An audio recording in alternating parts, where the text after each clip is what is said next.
Hello, and welcome to the lecture on levels of explanation. This is a really important lecture for this course because, like our understanding of evolutionary theory, what we'll learn in this lecture will provide some of the fundamental explanations for behavior that we'll use. And I think one of the biggest questions for most people is how can we explain behavior, especially behavior of other humans or other animals that we really just don't understand. And in order to help us break down complex and oftentimes confusing behavior, we have multiple ways. So when we ask a question such as, why are these people crying? I'm sure several explanations will jump into your head. Well, first maybe, they're babies and babies cry. But if you think about babies as a human, what about babyhood makes you particularly likely to cry or to cry in particular ways? So probably not all of these babies are crying for the same reason. And Darwin was taking these pictures. He used it in his book, The Expressions of Emotions in Man and the Animals, to show that humans, like other animals, do cry or elicit stressful crying noises, and all mammal eyes produce tears. But there is something unique about the way that human infants cry versus other mammals and other primates. So there's a lot of different ways to explain why these people are crying. Now, luckily, we had someone win the Nobel Prize to help explain or provide a variety of explanations for behavior, like crying, or like aggression, or love, or sex, or walking even, something that you do. So here's Nico Tinbergen winning the Nobel Prize in 1973, and he broke these explanations down into 4 levels, and that's what we're going to learn today. So I'm just going to tell you what these are, and then we'll go through them each in detail. Proximate, which is basically the causation or the mechanism of behavior. Ontogenetic, how it develops throughout an individual's lifetime. Ultimate, which provides the adaptive explanation. And phylogenetic, where did this behavior come from? Why can our eyes produce tears? It's more of a deep ancestry. So we tend to group these into 2 categories. Proximate and ontogenetic tend to go together. They're the explanations that happen during the individual's lifetime. Ultimate and phylogenetic explanations also tend to group together because they're more about understanding this behavior from the perspective of how did we inherit it from our ancestors and how might this behavior affect our ability to leave our genes for future generations. Okay, so within an individual's lifetime, let's talk about proximate first. The definition of proximate in your book, Meeting at Grand Central Station, is causally close to the phenomenon at hand. What this means is you can usually see a direct cause between some type of stimulus and the resulting behavior. So oftentimes we refer to proximate as the mechanism of how something like crying happens. And we can also ask, what is the cause? And we can also ask, how does crying function within a human? So if we go back to our original question, why is this baby crying? Well, some explanations might be, maybe it's in pain. So pain would stimulate crying, or maybe it's hungry, it's experiencing hunger. That will also stimulate crying in infants, as well as separation from caretakers. And I label these as external because they're not within the physiology of the individual, they're stimuli. So it's hurt, or it's missing food, or it's missing individuals who are caring for it.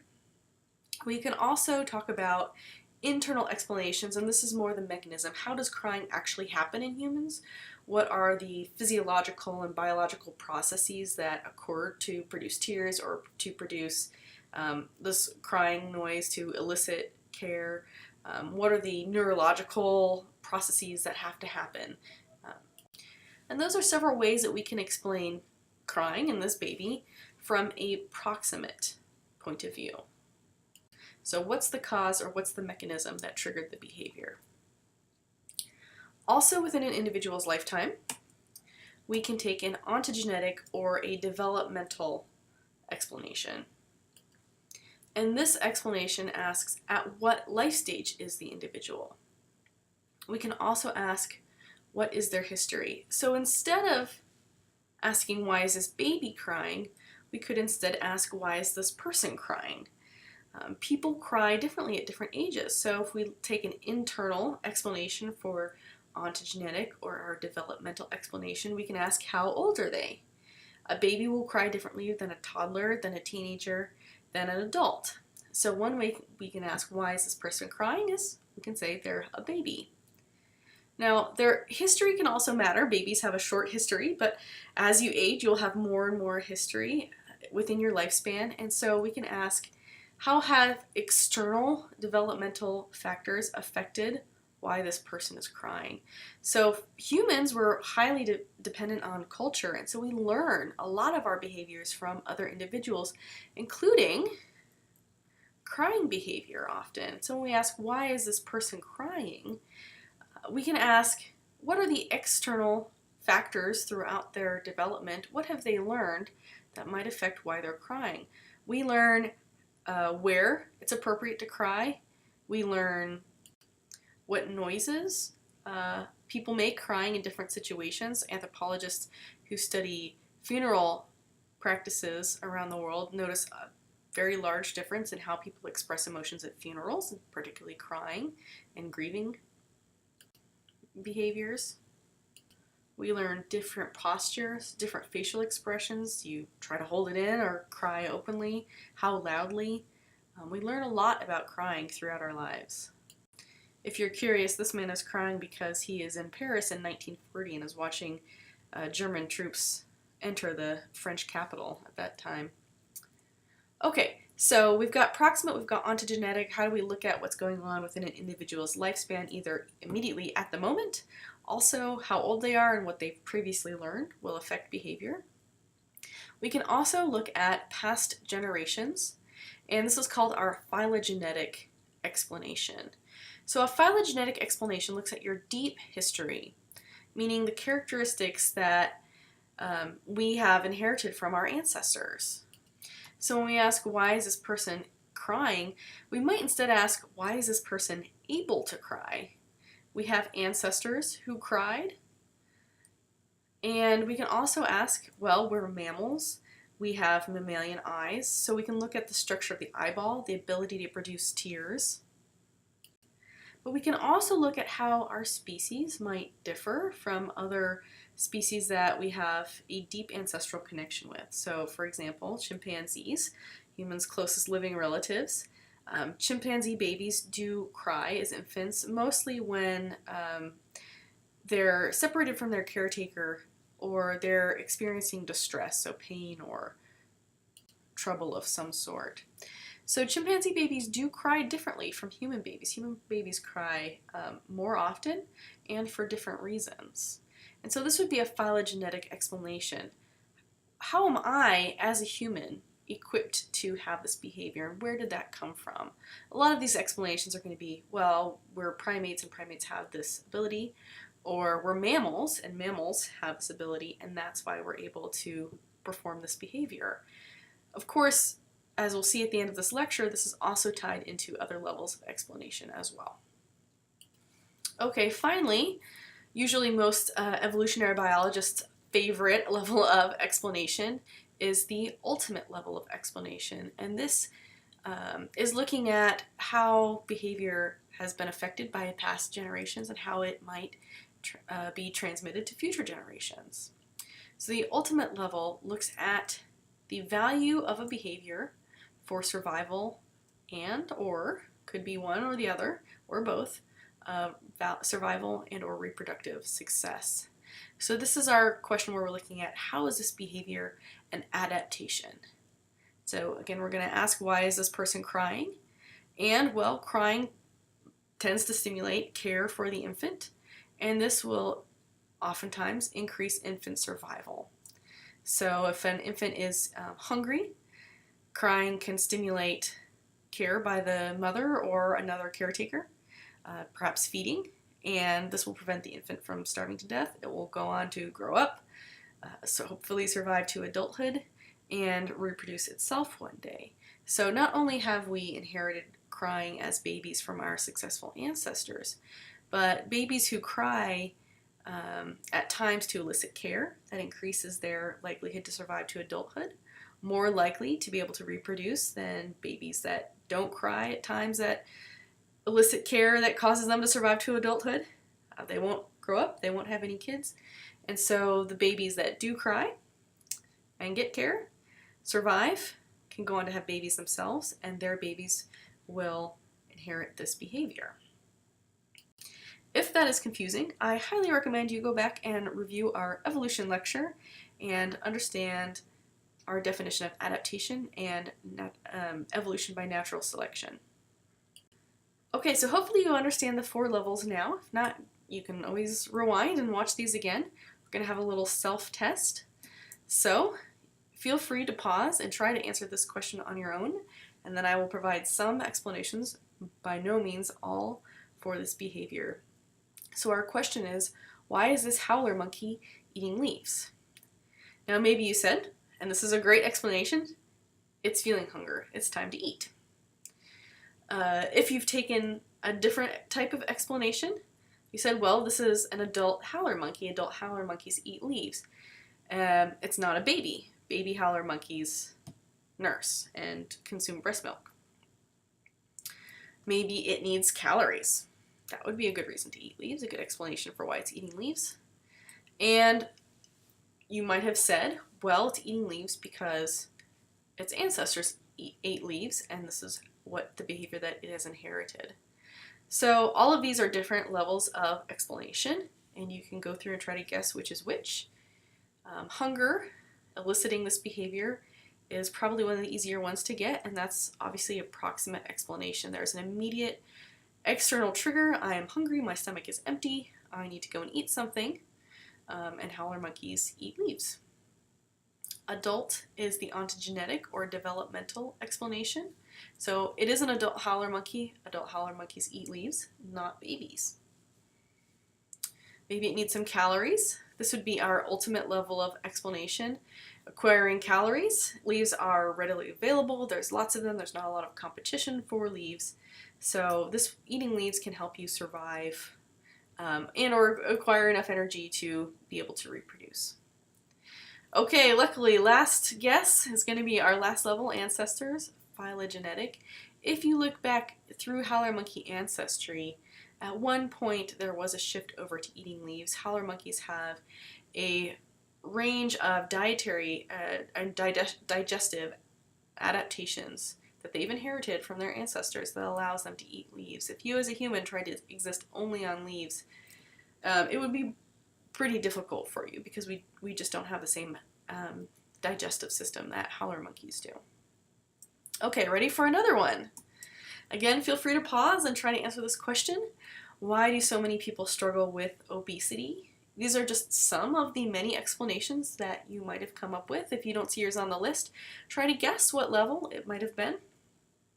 First of all, foods that are high in fat and sugar are tasty. This is the human palate working for us. Fried foods, sugary foods are triggered as delicious. Maybe you discussed metabolism changes. Human weight will fluctuate over the course of the life cycle. So you obviously have a different metabolism as a child than you did as a teenager, a young adult, middle-aged, older adult, elderly. Your metabolism changes throughout your life, and how you convert calories to fat will also change as you age. Eating fat can be good for us in certain times and situations. Having a diet high in fat and sugar, eating lots of calories can be very helpful for our survival and reproductive energy budgets. And finally, why do people struggle with obesity? Well, humans have certain mechanisms to allow them to gain weight. So let's go through and look at some of these levels of explanation. Fat and sugar are tasty to us. This is a proximate cause. So you have a pleasurable sensation on your tongue when you eat a big slice of cake or some French fries or big cheeseburger. And this encourages you to consume more of that. So proximate cause, why do you struggle with obesity? Well, it's hard for humans to resist eating these delicious foods. Perhaps you are saying, well, people are more likely to be obese at certain ages, and this would be an ontogenetic or a developmental explanation. You ask how old are they, what's their likelihood of becoming obese with a certain level of calorie intake. Eating fat can be good sometimes. This would be our ultimate level. It can be adaptive for us to be able to convert fat to stored energy, our own fat. Throughout human history, prior to industrialization, fats and sugars were fairly limited in human diets, and so having a taste for fat and sugar could ultimately help you eat these higher calorie foods, which would give you more energy to survive and reproduce. Okay, finally, how and why do eating these high calorie foods help us gain weight? Well, we look at phylogenetic explanations. Primates and mammals, when they eat an excess of calories, more than required for everyday survival and reproduction, we are able to gain weight. Lots of explanations dealing with feast and famine cycles and seasonally varying amounts of calories. Now, of course, most students are thinking at this point, well, these are all good ways to explain these behaviors: crying, eating, etc. And they're not all mutually exclusive. So when we think about why this baby is crying, of course we can consider approximate explanation. Well, maybe it's feeling hunger, but that doesn't eliminate an ultimate explanation. Well, why does a baby cry when it's hungry? It can elicit care, which is ultimately an adaptive explanation. Now we can also add on another level explanation. Well, it's a baby, so we can include an ontogenetic explanation. Not every human adult cries when they're hungry all the time. And we can also add our phylogenetic explanation. Well, we're humans. Our human baby will cry under these circumstances for these reasons at this age in this context. So when we're talking about levels of explanation, almost all behaviors will simultaneously have 4 different levels of explanation. They're not mutually exclusive. Oftentimes they're complementary. Oftentimes they feed into one another, like the explanation I just gave you. But the reason that we talk about these 4 levels is that they help us sort through complex problems. So they help us break down complicated explanations, like why is this baby crying? It gives us different categories to put different explanations in, and helps us to systematically explore explore all behaviors. The importance of any one level can depend on the behavior, and oftentimes depends on the question that you're asking of the behavior that you are interested in. In this class, we're going to focus mostly on proximate and ultimate levels of explanation. We do have a whole class on developmental levels, if you want to take Anthropology 352, Evolution of the Human Life Cycle.